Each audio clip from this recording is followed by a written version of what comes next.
یہ آج بلوچستان، جنوبی پنجاب اور سندھ، پختونخوا، گلگت بلتستان اس قسم کا قدرتی آفت کا سامنا کر رہا ہے، کل دوسرے اس قسم کا نیشنل ٹریجڈی کا مقابلہ کریں گے. ہم نے ہمیشہ ایک ہو کے اس کا مقابلہ کیا. آپ کو یاد نہیں ہے جب زلزلہ آیا، مشرف کا حکومت تھا، کیا ہم نے اس وقت لانگ مارچ شروع کیا؟ ہمارے دور میں 2010 میں 2011 میں اس وقت تاریخی فلڈز، اب ہم وہ تو بڑے آسان فلڈز تھے، وہ بھی آئے تھے تو پورا ملک ایک ہو کے ان کا مقابلہ کیا. اب یہ 2010 اور 2011 کے سیلاب سے 10 گنا زیادہ ہے. اب زیادہ آپ کی سپورٹ کی ضرورت ہے. الیکشنز ہمیشہ ہوتے رہیں گے، سیاست ہمیشہ ہوتا رہیں گے، ہمارے لوگ زندہ رہیں گے تو ہم پھر ان کے ساتھ سیاست کر سکیں گے. یہ بہت اہم پیغام تھا جو میں نے محسوس کیا کہ ہم نے آپ کے تھرو پیش کرنا ہے. لیکن آخر میں نے اس پوائنٹ پہ ایمفسائز کرنا ہے کہ ہم ہار نہیں مانتے. پاکستان کے عوام نے اپنے تاریخ میں ہر مشکل کو دیکھا ہے، ہر مشکل کا سامنا کیا ہے، اور اس کے بعد مزید طاقتور ہو کے آگے بڑھتے ہیں. اب یہ ہمارے سامنے ایک بہت بڑا امتحان ہے، لیکن انشاءاللہ تعالی ہم اس امتحان سے گزر کے سرخرو بھی ہوں گے.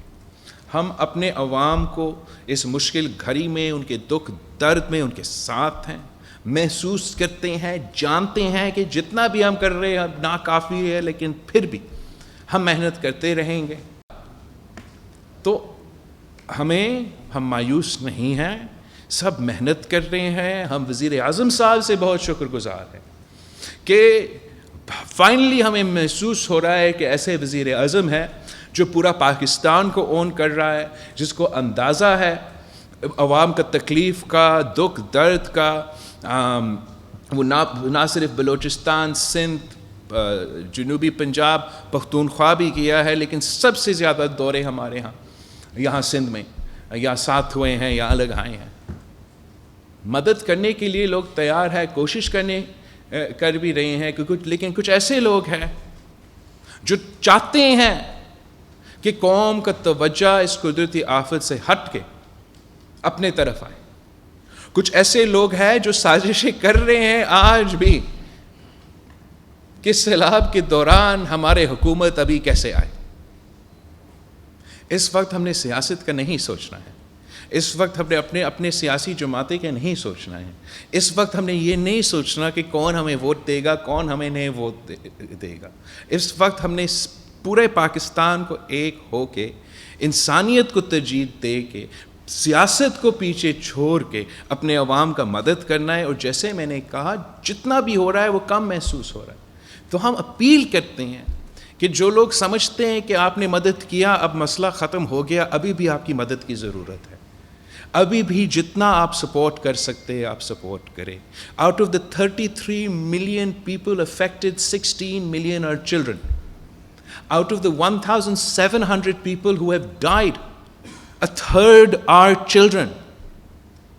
Out of the 33 million people affected, 600,000 are pregnant women who have to give birth under the open skies. اس وقت جتنا بھی وسائل موجود ہے اس کے مطابق، چاہے وہ ٹینٹ ہو، چاہے وہ ٹریمپلین ہو، چاہے وہ مسکیٹو نیٹ ہو، چاہے وہ ریشنز ہو، ریشنز کا بہتر سلسلہ چل رہا ہے، ریشنز پہنچانے جا رہے ہیں. اور نہ صرف حکومتی ادارے مگر NGOs، international organisations, civil society, سب کے سب مل کے یہ کوشش کر رہے ہیں. الگ فیز جو ہے ہمارا ریکنسٹرکشن اور ریہیبلیٹیشن فیز ہے. جب تک ہم انتظار کر رہے ہیں کہ ڈیمیج نیڈز اسیسمنٹ ہو جائے، ہمیں بتایا جائے کہ ڈیمیج کتنا ہوا ہو، اس کے مطابق ہم کون سے منصوبہ پلان کریں. ہم کوشش کر رہے ہیں کہ اس کا فائنانسنگ کیا جائے، کہ ہم پورا دنیا کو اجاگر کر کے یہ سمجھائیں کہ یہ جس مشکل سے ہمارے عوام گزر رہے ہیں کہ اپنا قصور تو نہیں ہے. یہ امیر ممالک نے اپنے آپ کو امیر بناتے ہوئے ہمارا پورا دنیا کو نقصان پہنچایا ہے موسمی تبدیلی کی وجہ سے. اور وہ جو بوجھ ہے وہ ہمارے پاکستان کے عوام اس بوجھ کو اٹھا رہے ہیں. They are literally paying in the form of their lives and their livelihoods for the industrialization of bigger country. تو اس بنیاد پہ ہم بھیک نہیں انصاف کا مطالبہ کر رہے پوری دنیا کا.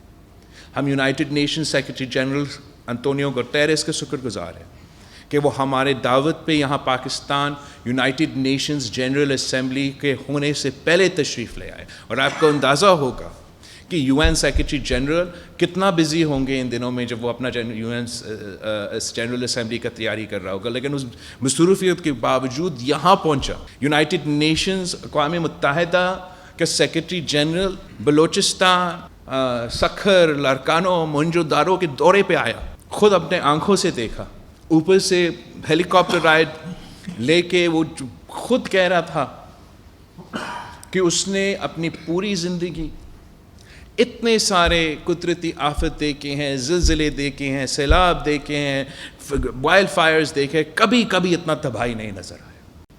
اور ہم اس کے شکر گزار ہیں کہ اس محنت کی نتیجے میں پورا کا پورا پھر جو یونائٹڈ نیشنز میں وزیر اعظم کا ڈیلیگیشن لیڈ کر رہا تھا ہمارا پاکستان کا جو ٹرپ تھا, انٹونیو گٹیرس صاحب نے پورا یونائٹڈ نیشنز کو پاکستان کے حوالہ کر دیا. انٹونیو گٹیرس نے پورا یونائٹڈ نیشنز کا ایجنڈا کو موسمی تبدیلی اور پاکستان کے سیلاب متاثرین کے حوالے کیے. ہمارا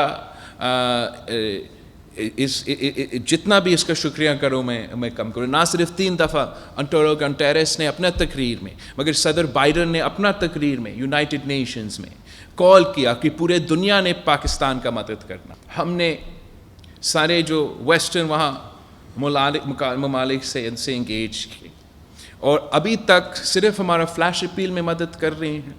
مختلف ممالک نے یہ بھی ہم سے کہا کہ آگے جا کے وہ مزید تعاون کریں گے, ہمیں اپنا ریکنسٹرکشن ریہیبلیٹیشن میں ہمیں مدد کریں گے, ہمیں انٹرنیشنل فائنینشیل انسٹیٹیوشنز کے ساتھ مذاکرات کے وقت ہمیں مدد کریں گے کہ نہ صرف ہمیں ریکنسٹرکشن ریہیبلیٹیشن میں مگر معاشی لحاظ سے ہمیں ایک کشن دیں کہ ہم اس مشکل وقت میں آگے نکلیں. اور پھر ہم نے ایک پروپوزل لے کے گئے ہیں پوری دنیا کے سامنے کہ ہم نے موسمی تبدیلی میں نہ صرف ایک بار پھر ہمارا کمیونیکیشن انفراسٹرکچر پہ کام کرنا پڑے گا, ہمارا اریگیشن انفراسٹرکچر پہ کام کرنا پڑے گا, ہمارا ایگریکلچر انفراسٹرکچر پہ کام کرنا پڑے گا, لیکن ہم ایسے کام کرنا چاہتے ہیں کہ اس سے آگے جا کے اگر مزید تباہی ہو تو وہ برداشت کر سکے. اس میں بھی تعاون کرنے کی وعدے کیے ہیں. یہاں بھی انٹرنیشنل فائنینشیل انسٹیٹیوشنز کے ساتھ مل کے ہم نے یہ طے کیا ہے کہ ہم ایٹ لیسٹ صوبہ سندھ کے حد تک اور انشاءاللہ تعالیٰ پوری ملک کے حد تک جن لوگوں کا گھر کو نقصان ہوا ہے ان کو ہم مل کے حکومت اور وہ متاثرین مل کے ان گھر کو پھر سے بنائیں گے. جہاں جہاں انفراسٹرکچر کو نقصان ہوا ہے ہم ان کو پھر سے کھڑا کر دیں گے, مزید مضبوط بنائیں گے. اس قسم کا سیلاب آگے بھی خدا نہ خواستہ اگر ہوا تو انشاءاللہ تعالیٰ اس کا بھی ہم تیاری کر لیں گے. اس مشکل کے نتیجے میں جتنا ہمیں انفراسٹرکچر کام دیہاتوں میں, سیلاب متاثرین کے علاقوں میں, جنوبی پنجاب میں, بلوچستان میں, سندھ میں, پختونخوا میں انفراسٹرکچر میں ہمیں انویسٹ کرنا پڑے گا. اس سے انہی لوگوں کو ہم روزگار دے سکیں گے کہ اس سلسلہ میں ہمارے ساتھ ہیں. جہاں تک ذرائع معیشت کا نقصان ہوا ہے, ایک فصل کیا میں نے پورا سندھ حکومت کو ہم نے طے کیا ہے کہ ہم دن رات ایک کریں گے, لیکن اگلا فصل اپنے کسانوں کو لگانے, اور انشاءاللہ نومبر کی اینڈ تک ہم اس سٹیٹ پہ ہوں گے کہ اگلا فصل لگ سکے.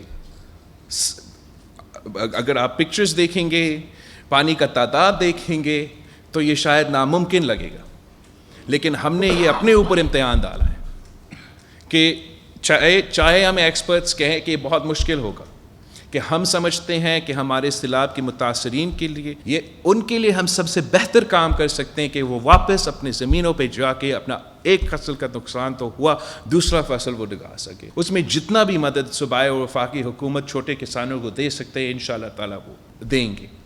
اس سے نہ صرف ان متاثرین کو مدد ہوگا, لیکن جتنا نقصان ہمارا معیشت کو ہوا ہے, ایک ہی طریقہ ہے کہ ہم پھر سے اپنے پاؤں پہ کھڑے ہو, اور یہ مجھے نظر آ رہا ہے کہ یہ ایک ہی طریقہ ہے کہ ہم اس کا مینجمنٹ کر سکیں. تو ہم نہ صرف ان کا گھر بنائیں گے ان کا اپنا جہاں معاشی نقصان ہوا ہے، چاہے وہ زراعی نقصان ہوا ہے یا دوسرا نقصان ہوا ہوگا، انشاءاللہ تعالیٰ ان کے ساتھ مل کے اس کا بھی ہم مقابلہ کریں۔